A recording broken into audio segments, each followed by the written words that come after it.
Hello, chess friends. This is Grandmaster Eugene Perelshteyn for ChessOpeningsExplained.com, and today I would like to show you a really cool idea against Sicilian move a6. This is very tricky move, and it's aimed to stop our Grand Prix. So after the moves e4, c5, knight c3, Black plays this hyper-prophylactic move a6 to try to get that b5 square under control. You don't see this move at the top level, but nevertheless, if you are used to going for the Grand Prix setup where the bishop ends up on b5 hitting that knight, this is pretty much a very good antidote for Black. Now, what should White do? Well, if you remember from the White book, we recommend going for the closed Sicilian after the move g3. Why do we sort of switch openings? And the reason is a6 may really not be that useful of a move. And after b5, bishop g2, this bishop is gonna do a lot of damage potentially on the long diagonal. So this is sort of the important idea of this setup. So the idea actually that I want to share with you is a little bit later. So bishop b7 is a typical move, d3, e6, and here is what I want to share with you. If you remember in the White book, we simply recommended to go for f4 move, followed by this plan. Knight goes to f3, castles, and then you start the kingside pawn storm. h3, knight e2, g4, knight g3, and eventually you start pawn storming the kingside. This is not a bad plan. It's a long-term plan, requires a lot of preparation, but today I want to share with you a really powerful idea. So if you were to go back, the move is really unusual. Knight h3. Yes, we are developing the knight on the edge of the board, and don't be fooled that, this knight is sort of out of it for now. This is actually very important that we don't block the bishop on g2 and that we keep this g5 square under control. Now, this game that I'm about to share with you was played at Aerflot Open 2016 between two heavyset grandmasters. Both are over 2600. Weng Yang from China against a young Russian grandmaster Vlad Artemiev, who was Black. And in this game, Artemiev got absolutely destroyed with this knight h3 idea. That is why I think it's very important for us to take a look how can such a powerful grandmaster get completely destroyed out of the opening. So Black plays the usual move d6, castles, knight f6, f4. So you see the similarity. The only difference is the knight typically is on f3 in these positions. In this line, the knight is on h3, and that makes a whole lot of difference. For instance, if Black is not careful, he plays the most logical move here, bishop e7, getting ready to castle. White has a really cool idea. e5 exclam. And that's the basis of this whole setup. We want to try to take advantage of the fact that this guy is unprotected on b7 and the knight is hid from the e-pawn. And after bishop takes g2, king takes g2, Black has a dilemma. Well, do you take on e5 or do you move knight to d5? Let's take a look what happens after both. So first let's take a look at pawn takes hitting the knight, knight here, and now queen g4. This is a very important move. Immediately we're putting pressure, and if Black simply castles, you probably see the tactic coming. The fact that the pawn on g7 is now pinned, this is a relatively easy one. Bishop h6 is gonna net you the exchange. The only move not to get checkmate is g6. Bishop takes f8 with a nice advantage. So if we go back to this other moment where Black could play knight d5 right away, notice the bishop on c1 is right now blocked by the f-pawn, but nevertheless, white can play queen g4, castles, and very powerful move f5 exclam with an amazing attack. All of white's forces are aimed at the king, while the knight on b8 and the rook on a8 are not in the game. So that is why after the move f4, Artemiev, who is a strong GM, plays knight to c6.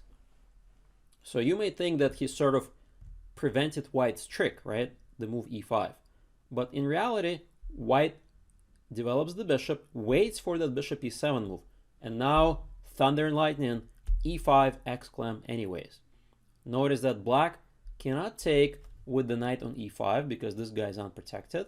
So Artemiev plays knight d7, and we still play the move queen g4, which is now a thematic idea hitting the pawn on g7. Well, black plays the move g6, which is the most natural move in the world. Wouldn't you agree? You don't really want a castle and allow bishop h6, giving up the exchange. This line is not very appealing. So a lot of players, including strong GMs, will play the move g6, which, believe me, is a big mistake already. And if you look at this position and try to figure out white's next move, I guarantee you it's not going to be easy for you to guess white's next move.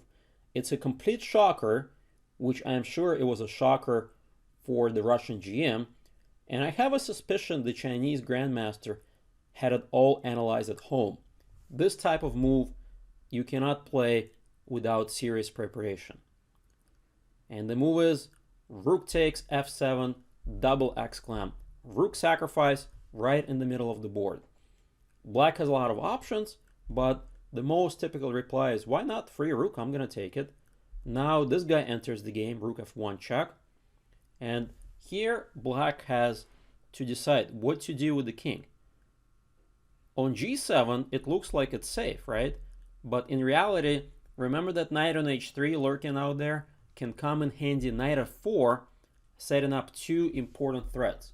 First threat is knight takes e6, forking the king and the queen.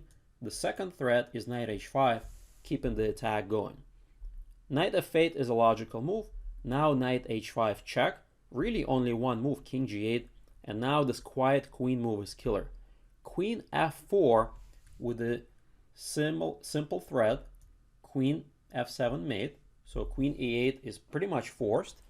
And now white continues the attack with knight f6 check. It's also a fork. Black has to take. Pawn takes with a huge threat of f7. And it looks like black solves all his problems with the move queen f7, right? You just count the material, white's down a rook. Looks like black should be winning. But no, here comes the most important move, knight e4. And it turns out that because of this dual threat, black is in big trouble. Once the knight gets to d6 or g5, f7 is almost imminent, right? It's gonna come check, king is gonna get exposed, and then of course queen f6 ideas, etc. The attack is super strong, and I don't think black is gonna survive this. So this is completely winning. If we go back to the game, after rook f1 check, the Russian GM retreated to e8, which looks like a safer square, doesn't it? The king is protected by all of this army, the pawn, the bishop, the knight, the queen could come in handy. But the attack simply continues with a very simple move, queen takes e6, threatening a little mate on f7. So black decides to grab this pawn. And again, it looks like the attack is completely neutralized. There is not a single check that could net some material or an advantage for white. But to your surprise, you may actually get this position in the game.